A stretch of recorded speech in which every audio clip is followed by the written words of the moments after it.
آج 17 رمضان المبارک کا دن ہے۔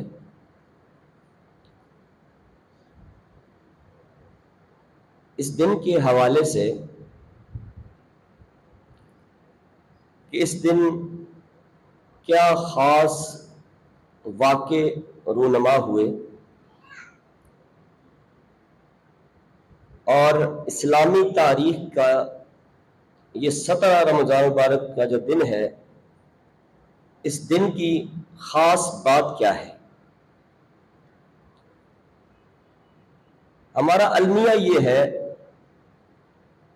کہ ہمیں اپنی تاریخ کا اور جو نفوس ہے ان کے کردار کا پتہ نہیں کہ ان کا کیا کردار تھا اور کیا چیزیں رونما ہوئیں، اس بارے میں ہمیں معلومات کم ہوتی ہیں۔ جبکہ زندہ قومیں جو ان کے ماضی کے سنہرے واقعات اوراق ہوتے ہیں وہ ان کے لیے ایک مشعل راہ ہوتے ہیں،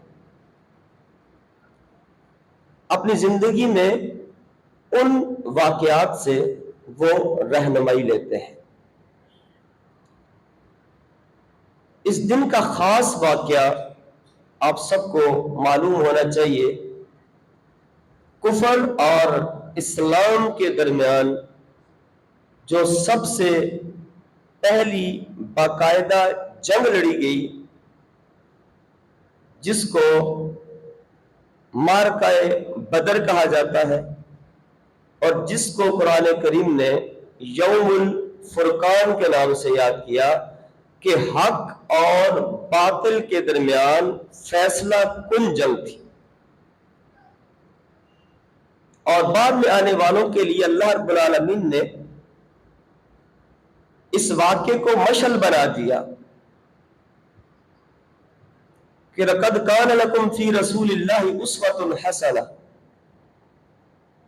کہ محمد الرسول اللہ صلی اللہ علیہ وسلم کی زندگی تمہارے لیے بہترین نمونہ ہے۔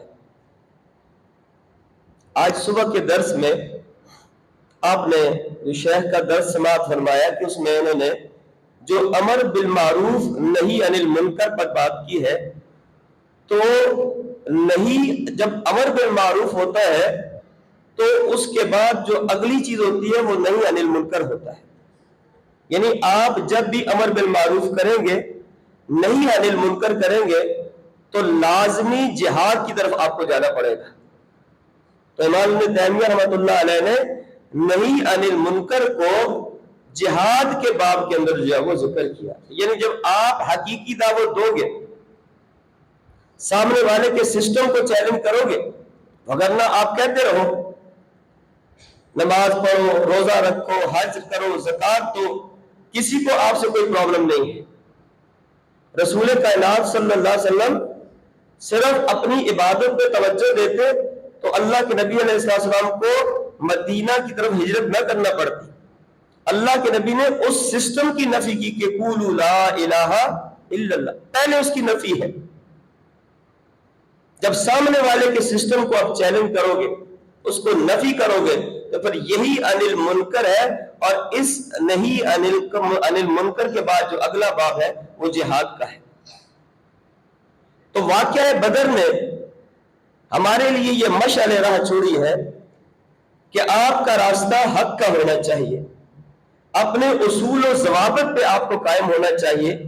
اس بات کی فکر تمہیں نہیں ہونی چاہیے کہ سامنے کتنی بڑی طاقت ہے، کتنی بڑی پاور ہے، اسباب ہے، سب کچھ ہے۔ یہ غزوہ بدر تمہارے سامنے ہے کہ جس میں کافر 1000 کے لاؤ لشکر سے آیا، اور محمد الرسول اللہ صلی اللہ علیہ وسلم جو لشکر لے کر کے جا رہے ہیں، اس میں بوڑھے لوگ بھی ہیں، اس میں جوان بھی ہیں، اور اس میں بچے بھی ہیں۔ سبحان اللہ، معاذ اور محفوظ کی آپ تاریخ پڑھیں، چھوٹے چھوٹے بچے، اور اس کے علاوہ 2 بچے اور ہیں، وہ اللہ کے نبی علیہ السلام کے پاس آتے ہیں۔ جذبہ دیکھیے، چھوٹے چھوٹے 2 بچے ہیں، دونوں بھائی ہیں، اور اللہ کے نبی علیہ السلام وہ آپس میں مشورہ کرتے ہیں. ایک ذرا فٹنس اس کی اچھی تھی تو اللہ کے نبی علیہ السلام نے اس کو اجازت دے دی اور دوسرے کو کہا کہ تم نہیں جا سکتے. میں اللہ کے رسول، میرا جذبہ اس سے بڑھ کر ہے، میرے اندر ہمت اور طاقت اس سے بڑھ کر ہے. اللہ کے نبی صلی اللہ علیہ وسلم اگر آپ کو یقین نہیں ہے تو ہم دونوں کی آپس میں کشتی اور مڑ بیٹھ کر واقع دیکھ لیجئے. یہ جذبہ ہے. اللہ کے نبی علیہ السلام نے ان دونوں بچوں کو جب آپس میں مڑ بیٹھ کیا تو یہ جو جس کو اللہ کے نبی نے منع کر دیا تھا اس کو کان میں کہتا کہ اپنا جسم ذرا ڈھیلا رکھنا تاکہ میں تمہیں گرا دوں اور اللہ کے نبی مجھے بھی اس مارکے میں ساتھ لے کر کے جائے. تو اللہ کے نبی فتبسم مسکرائے، میں نے تمہاری پھسر ملی، جاؤ تم دونوں اس مارکے کے لیے تم تیار. یہ ہے جذبہ، یہ تھی تربیت. اور معاذ اور معوذ اللہ رب العالمین نے جب بھی کسی اپنے بڑے دشمن کو عبرت کا نشان بنایا ہے تو بڑی طاقت سے نہیں، بڑے نفس سے نہیں، بڑی طاقت سے نہیں، بلکہ چھوٹے سے اس کے غرور کو مٹانے کے لیے. اب جب معاذ اور معوذ اپنے شکار کے تلاش میں ہے اور ادھر ابو جہل جو مرکزی کردار ہے اور جو کمانڈر ہے اس کا، آرمی چیف اپنی فوج کا ہے، اور اس کی نظر یہ ہے کہ حضرت علی کے اوپر، عمر فاروق کے اوپر، جناب حمزہ رضی اللہ تعالیٰ کے اوپر. اس کو معلوم نہیں تھا یہ چھوٹے چھوٹے بچے معاذ اور معوذ میری موت کا سبب بنیں گے اور ذلت آمیز موت سے اس کو جہنم واصل کیا.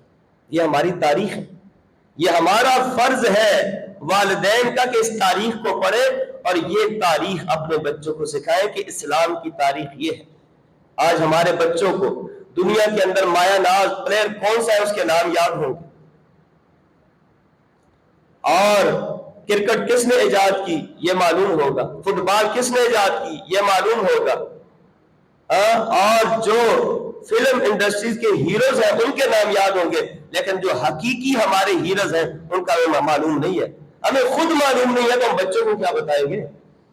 اللہ اکبر. اس غزوہ مارکہ حق و باطل، اس بدر کا مرکزی کردار جناب سعد بن ابی وقاص رضی اللہ تعالیٰ عنہ، جو اکثر کہا کرتے تھے کہ لوگوں سنو، انا اول العرب من رما سہما فی سبیل اللہ. لوگوں میں وہ سب سے پہلا عربی نوجوان ہوں. عربی نوجوان یہ ہے اسلام کے ہیرو. میں وہ عربی نوجوان ہوں جس نے سب سے پہلے راہ خدا میں تیر پھینک کر اسلامی جہاد کی اوپننگ کی ہے.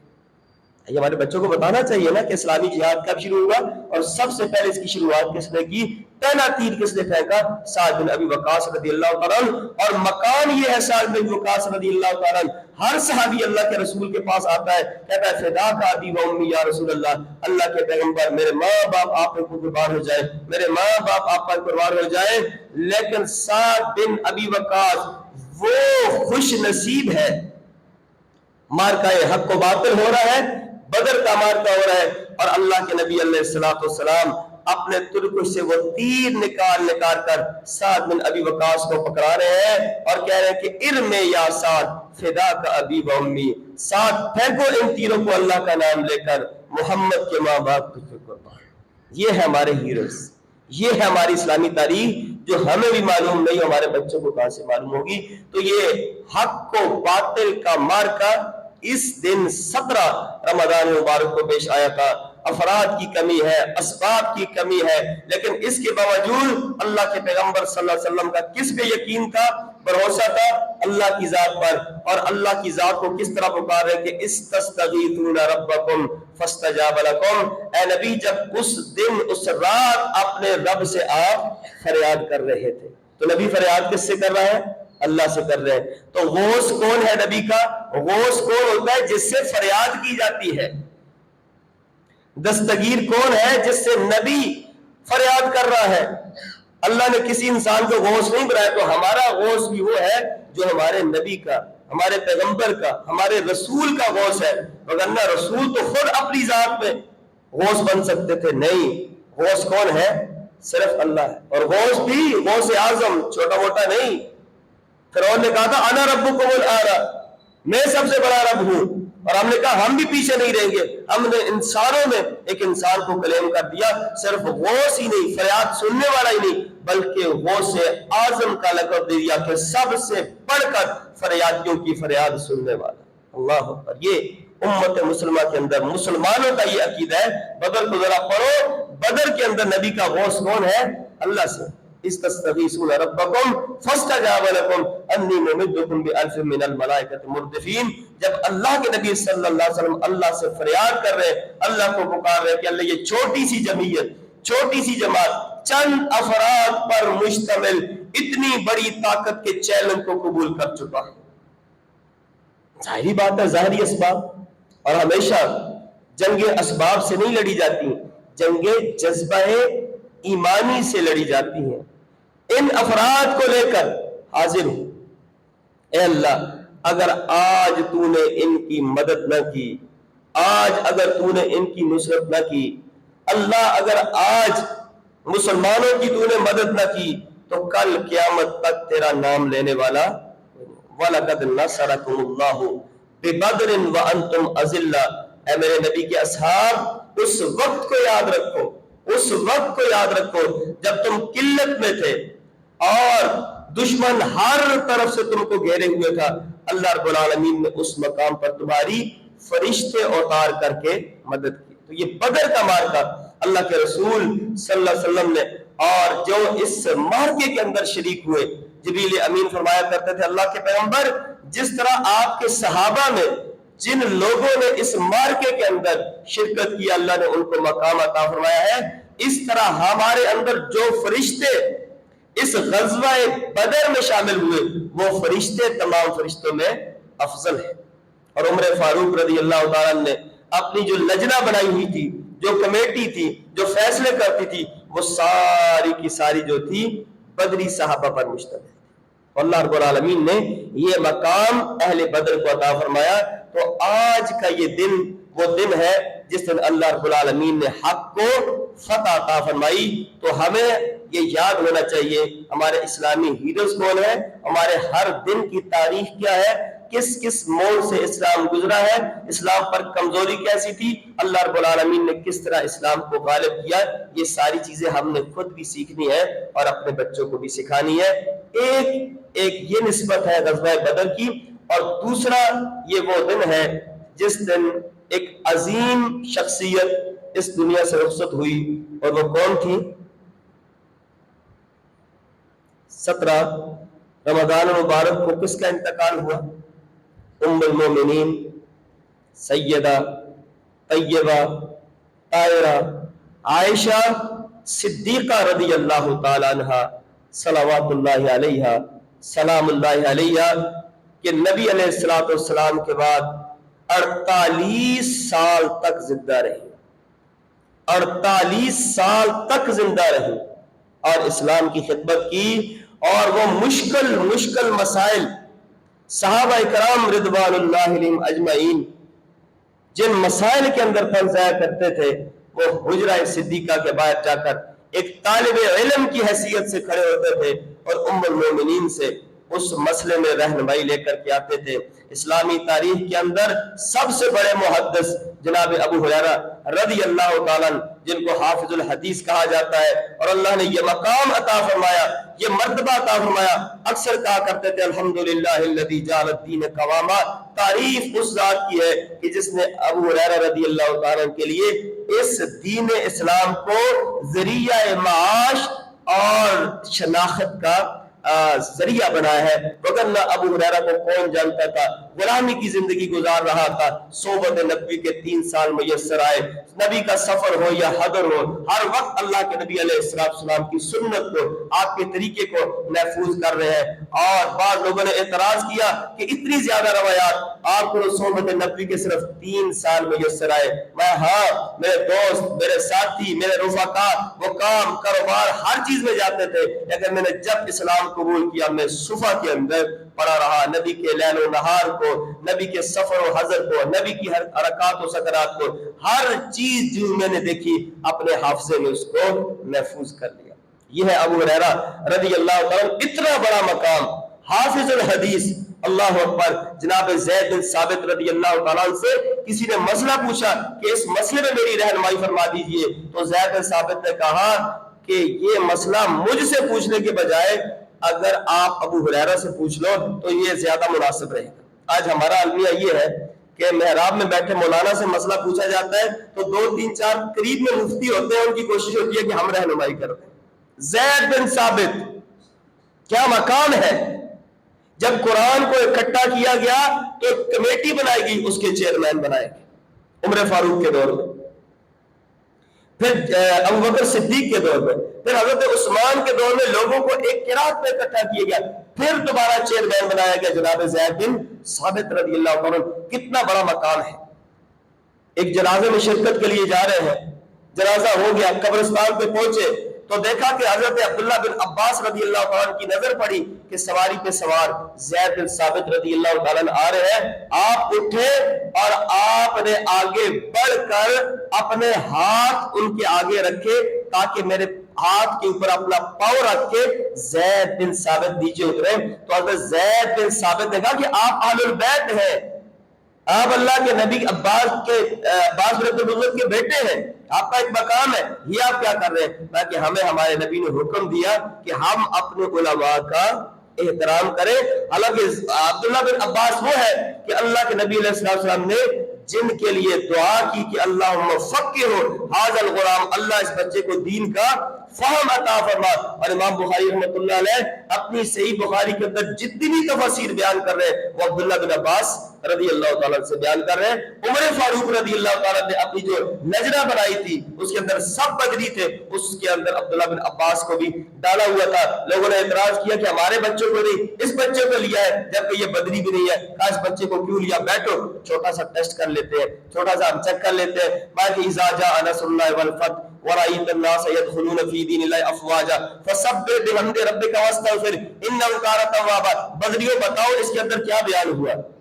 کا فتح کی نوید ہے، اللہ کے نبی علیہ السلام کو بتایا گیا کہ اللہ نے آپ کو غلبہ دے دیا، نوید ہے، خوشی ہے، یہ ساری چیزیں میں بس عبداللہ بتاؤ اس کے اندر کیا بیان ہے؟ میں اس کے اندر سب سے بڑا پیغام نبی علیہ السلام کی موت کا پیغام ہے، کیا کہ اللہ نے جو آپ کو منصب دیا تھا وہ کام پورا ہو گیا، دعوت پوری ہو گئی، منصب جو اللہ نے آپ کو دیا، پیغام آپ کا پہنچ گیا، دین اللہ تعالی نے مکمل کر دیا۔ فسبح بحمد ربک واستغفر، اب تصدیق کی ضرورت ہے، حمد کی ضرورت ہے، انہ کان توابا، انابت الہی کی طرف آپ پلٹ جائیے۔ اور اس وجہ سے اللہ نے اس کے اندر جو ہے وہ اللہ کے نبی کے جانے کا پیغام رکھا ہے۔ میں ہنی اللہ کا علم، عبداللہ تیرا علم تجھے مبارک ہو، اسی وجہ سے اس کمیٹی کے اندر میں تمہیں شامل۔ تو یہ عبداللہ بن عباس کھڑے ہوئے ہیں کس کے لیے؟ زید بن ثابت کے لیے۔ اور زید بن ثابت سے مسئلہ پوچھا جا رہا ہے، وہ کیا کہہ رہے ہیں؟ ابو ہریرہ سے پوچھو۔ تو اعتراض کرنے والے نے کہا کہ صحبت نبوی کے صرف 3 سال میسر ہوئے اور آپ کا ایک مقام۔ اور یہ بھی یاد رکھو کہ زید بن ثابت کے بارے میں اللہ کے نبی نے کہا کہ میری امت میں فرائض علم اور میراث کو جاننے والا زید بن ثابت سے بڑھ کر کوئی نہیں ہے، اور علم اور میراث کو اللہ کے نبی نے نصف علم آدھا علم کہا ہے۔ زید بن ثابت سے بڑھ کر بڑا عالم کوئی نہیں ہے، اور ان کو اللہ رب العالمین نے کمال درجے کا حافظہ یہ دے رکھا تھا۔ اللہ کے نبی کے پاس ایک خط آیا اور اس کو پڑھنے والا کوئی نہیں تھا، اللہ کے نبی نے زید کی ڈیوٹی لگائی۔ حضرت زید کہتے ہیں کہ 17 دن کے اندر اس زبان کو میں نے سیکھا اور اس خط کا میں نے جواب دیا، کمال درجے کا حافظہ۔ اور اس میں یہ بھی ایک نقطہ ہے، اللہ کے نبی نے یہ نہیں کہا کہ حالات کی ضرورت ہے چھوڑو دین کو، اب جدت لے کر آتے ہیں سب صحابہ لینگویج کورس کرو۔ سب کو لینگویج پہ نہیں لگایا، ایک بندے کو کہا کہ آپ اس زبان کو سیکھو، اس کا جواب دو۔ سب کو جو لگے ہوئے تھے جس کام میں اسی میں لگے رہنے تھے۔ تو کہا کہ ابو ہریرہ سے کیوں پوچھوں؟ باقی ہم مسجد نبی میں بیٹھے ہوئے تھے، دعائیں کر رہے تھے، اللہ کے نبی نے حجرہ صدیقہ کا پردہ اٹھایا، ہمیں دیکھا، اللہ کے نبی کو ہمارا بیٹھنا مسجد کے اندر اچھا لگا، اللہ کے نبی ہمارے پیچھے آ کے بیٹھ کے ہم خاموش ہو گئے، شرما گئے۔ اللہ کے نبی نے کہا کام جاری رکھو جو کر رہے تھے، کیوں خاموش ہو گئے؟ تو کہنے لگے کہ ہم نے اللہ کے نبی علیہ السلام کو دیکھا، ہاتھ اٹھائے اور دعا کر رہے ہیں، قضا قضا، اللہ یہ عطا فرما، یہ عطا فرما، یہ عطا فرما۔ ہم نے اتنی دعائیں کی، ہم دعائیں کر رہے ہیں، اللہ کے نبی ان پر آمین کہہ رہے ہیں۔ جب ہم نے سمجھا کہ ہم نے خوب دعائیں مانگ لی، سب سیر ہو گئے، ہم نے ہاتھ نیچے کر لیے، ابو ہریرہ نے دوبارہ ہاتھ اٹھائے، اللہم انی اسألک علما لا ینسانی، اے اللہ میں اس علم کا سوال کرتا ہوں جو کبھی مجھے بھولے نہ۔ امام الانبیاء نے کہا آمین، اللہ کرے ایسا ہی ہو۔ اتنا بڑا عالم زید بن ثابت کہتا ہے کہ اب سمجھ آیا ہم نے تو کچھ مانگا ہی نہیں، کہنے لگے کہ میرے پھر ہاتھ اٹھائے، اللہم انا نسألک علما لا ينسى، اے اللہ میں زید بن ثابت بھی اور میرے ساتھی تو اس سے دعا کرتے ہیں اللہ ہمیں وہ علم عطا فرما، وہ فہم عطا فرما جو ہمیں کبھی بھولے نہ۔ امام الانبیاء نے کہا کہ اپنے ہاتھوں کو نیچے کرو، سبقکم بیا الغلام الدوسی، تم رہ گئے، یہ دوسی یمنی غلام ابو ہریرہ کا حصہ تھا، اللہ نے اس کو عطا کر دیا۔ یہ ہے ابو ہریرہ رضی اللہ تعالیٰ عنہ، کہ صحابہ کہتے ہیں کہ ان سے بڑا عالم کوئی نہیں ہے، لیکن ابو ہریرہ رضی اللہ تعالیٰ عنہ کو دیکھو، جب بھی حجرہ عائشہ صدیقہ رضی اللہ تعالیٰ عنہ کے سامنے سے گزر ہوتا ہے، کوئی نہ کوئی حدیث، کوئی نہ کوئی روایت اونچی آواز میں پڑھتے ہوئے گزرتے ہیں۔ کسی نے پوچھا کس کو سنا رہے ہو؟ اللہ کے پیغمبر تو فوت ہو چکے۔ میں ہاں اللہ کے پیغمبر تو فوت ہو چکے ہیں، لیکن ام المومنین اندر موجود ہے، اگر میری حدیث کے اندر کوئی غلطی ہوگی تو اس کی اصلاح فرما دیں۔ یہ ہے طلب حدیث، ٹھیک ہے۔ یہ ہے سیدہ عائشہ کا مقام کہ دنیا کہہ رہی ہے عبداللہ بن عباس بڑا عالم ہے، عبداللہ بن عباس اپنے عمل سے ثابت کرتا ہے میں نہیں، زید بن ثابت بڑا عالم ہے، زید بن ثابت کو دنیا عالم بڑا مانتی ہے، لیکن زید بن ثابت کہتا ہے کہ میں بڑا عالم نہیں ہوں، ابو ہریرہ بڑا عالم ہے، ابو ہریرہ کو لوگ حافظ الحدیث مانتے ہیں، بڑا عالم مانتے ہیں، لیکن ابو ہریرہ حجرہ عائشہ صدیقہ کے سامنے حدیث پڑھ کے ہی اپنے عمل سے ثابت کرنا چاہ رہا ہے کہ میں بڑا عالم نہیں ہوں، بڑی عالمہ تو اس حجرہ کے اندر موجود ہے رضی اللہ تعالیٰ عنہ۔ یہ تاریخ ہم اپنے بچوں کو بتائیں، یہ تاریخ ہم اپنی بیویوں کو بتائیں، یہ تاریخ ہم اپنی بچیوں کو بتائیں کہ یہ ہماری تاریخ ہے، یہ ہے امہات المومنین کا کردار۔ یہ نبی علیہ السلام نے جو اتنی زیادہ شادیاں کی ہے، اللہ کے نبی کوئی شہوت پرست نہیں تھے، خواہشات کی تکمیل کے لیے نہیں کی۔ یہ 11 بیویاں نبی کے 11 مدرسے تھے، 11 مدرسے تھے نبی علیہ السلام کے، اس لیے کہ عرب کا ایک الگ مزاج ہے، کسی کو بڑی عمر کی عورت ہے تو بڑی عمر کے پاس بیٹھنا ہے، کوئی قریش کی خاتون ہے تو اس کو قریشی خاندان چاہیے، کوئی چھوٹی عمر کی ہے تو اس کو سیکھنے کے لیے چھوٹی عمر کی معلمہ چاہیے۔ تو یہ مختلف، کوئی ام سلمہ سے سیکھ رہا ہے، کوئی عائشہ صدیقہ سے سیکھ رہا ہے، کوئی زینب بنت جحش سے سیکھ رہا ہے، کوئی زینب بنت خزیمہ سے، یہ سب نبی علیہ السلام کے مدرسے تھے۔ اگر نبی علیہ السلام خواہشات سے شادی کرنے والے ہوتے تو نبی علیہ السلام نے 25 سال کی بھرپور جوان عمر میں بوڑھی عورت خدیجہ رضی اللہ تعالیٰ عنہ کے ساتھ شادی کی اور زندگی کے 25 سال اس عورت کے ساتھ گزارے، اور جب تک وہ حیات رہی تو نبی علیہ السلام نے دوسری شادی۔ تو یہ اپنی تاریخ پڑھو، جو لوگ اس طرح کے اعتراض کرتے ہیں ان کو جواب دو کہ نبی نے شادیاں کی تو ان شادیوں کے پیچھے نبی علیہ السلام کا فلسفہ کیا تھا، مقصد کیا تھا۔ تو ام المومنین سیدہ عائشہ صدیقہ رضی اللہ تعالیٰ عنہ، منافقین نے ایک بہت بار پروپیگنڈا کیا، تہمت لگائی، سارے معاملات ہوئے، لیکن بالآخر اللہ رب العالمین نے سیدہ عائشہ صدیقہ رضی اللہ تعالیٰ عنہ کی برات اتاری۔ جب اللہ کے نبی علیہ السلام بھی پریشان ہو گئے، اس قدر پریشان ہوئے، اللہ کے نبی منافقین کا پروپیگنڈا اس قدر تھا، اللہ کے نبی عائشہ کے پاس آئے، میں کہ ان اذنبت بذنب فاستغفری من اللہ تعالی، عائشہ اگر کوئی غلطی ہو گئی، انسان ہے، بشر ہے، بھول بسر ہو جاتی ہے، اگر کوئی غلطی ہو گئی ہے تو اللہ سے معافی مانگ لے، کیوں ان العبد اذا اعترف ثم تاب تاب اللہ علیہ، جب بندہ اقبال جرم ہو جاتا ہے، اپنے گناہ کو تسلیم کر لیتا ہے، اپنی غلطی کو مان لیتا ہے، اللہ کی طرف رجوع کر لیتا ہے، تو بندے کی توبہ کو اللہ قبول کر لیتا ہے۔ سیدہ عائشہ صدیقہ رضی اللہ کہتے ہیں اب میرے ضبط کے بندن انت یا رسول اللہ، اللہ کے نبی یہ آپ کہہ رہے ہیں مجھے اقبال جن کرواتے ہیں، آپ اللہ کے رسول ہیں، آپ کے علاوہ کوئی اور ہوتا تو میں اس کو بتاتی کہ اقبال جرم کیا ہوتا ہے، لیکن آپ کے سامنے ہم خاموش۔ اب اس سے اندازہ لائے کہ منافقین کا جو پروپیگنڈا تھا کس قدر گناؤنا تھا، کہ اللہ کے نبی علیہ السلام بھی بہت پریشان۔ اور یہاں بھی مسئلہ عقیدے کا سمجھے، نبی عالم الغیب، نبی عالم الغیب ہوتے تو اس قدر اذیت میں نہ ہوتے۔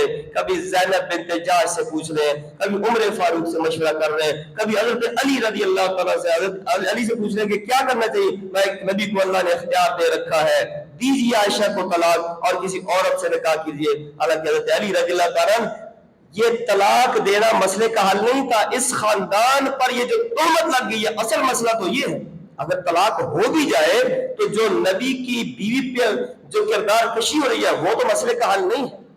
عمر فاروق سے کہا کہ آپ اس معاملے میں کیا کہتے ہیں؟ میں اللہ کے نبی یہ نکاح آپ نے اپنی مرضی سے کیا یا اللہ کے حکم سے؟ میں اللہ کے حکم سے۔ میں یا اللہ کے رسول، پھر فیصلہ بھی اللہ ہی کرے گا۔ جب انتخاب اللہ کا ہے تو یہ فیصلہ بھی کون کرے گا؟ اللہ. یہ حضرت عمر فاروق رضی اللہ تعالیٰ عنہ. پھر اللہ رب العالمین نے کس خوبصورت انداز میں سیدہ عائشہ صدیقہ رضی اللہ تعالیٰ عنہ کی برات اور اس قدر اللہ کے رسول صلی اللہ علیہ وسلم بھی ذہنی طور پر پہچان، اور خود حضرت عائشہ صدیقہ جس کو اللہ نے اتنا کمال کا حافظہ دے رکھا تھا. عربوں کے ہاں ایک علم مشہور تھا، علم الانساب، کہ فلاں خاندان کون سا ہے، کس خاندان سے نکلا ہے، اس کے پاس کتنے گھوڑے ہیں، کتنے اونٹ ہیں، کتنی اس نے جنگیں کی، کس جنگ میں کس کی حمایت کی. یہ پورا علم الانساب ہے. عرب کے اندر ماہر تھے ابو بکر صدیق اور ان کی بیٹی. اب یہ وہی ماہر ہو سکتا ہے جس کو اللہ نے کمال درجے کا حافظہ دے رکھا ہو. لیکن اس منافقین کے اس پروپیگنڈے کی وجہ سے حضرت عائشہ ذہنی طور پر اس قدر پریشان تھی. جب اللہ کے نبی علیہ السلام نے کہا کہ سناؤ، میں تمہارا دکھ سننے کے لیے آیا ہوں، تمہارا غم سننے کے لیے آیا ہوں، تو سیدہ عائشہ ان کو کہہ رہی ہے اللہ کے نبی. اس موقع پر سیدہ عائشہ جناب یعقوب کا نام بھول گئی. کہتی ہے میں بڑا زور دے رہی ہوں اپنے دماغ پہ، مجھے نام یاد نہیں آ رہا جناب یعقوب کا. تو کہنے لگی اللہ کے نبی میرا معاملہ بھی ابو یوسف والا ہے، کیونکہ یعقوب کے بیٹے یوسف ہے. اب نبی یعقوب کا علم الانساب کی ماہرہ، حافظ الحدیث، لیکن اس قدر پریشر، اس قدر غم، ٹینشن کہ ایک مشہور پیغمبر کا نام بھول گئی. اللہ کے نبی میرا معاملہ بھی ابو یوسف والا ہے. جب ابو یوسف کے سامنے یہ سارا مکر و دجل اس کے بیٹے نے رکھا تھا تو اس نے کیا کہا تھا؟ انما اشکو بسی وحزنی الی اللہ فصبر جمیل واللہ المستعان علی ما تصفون.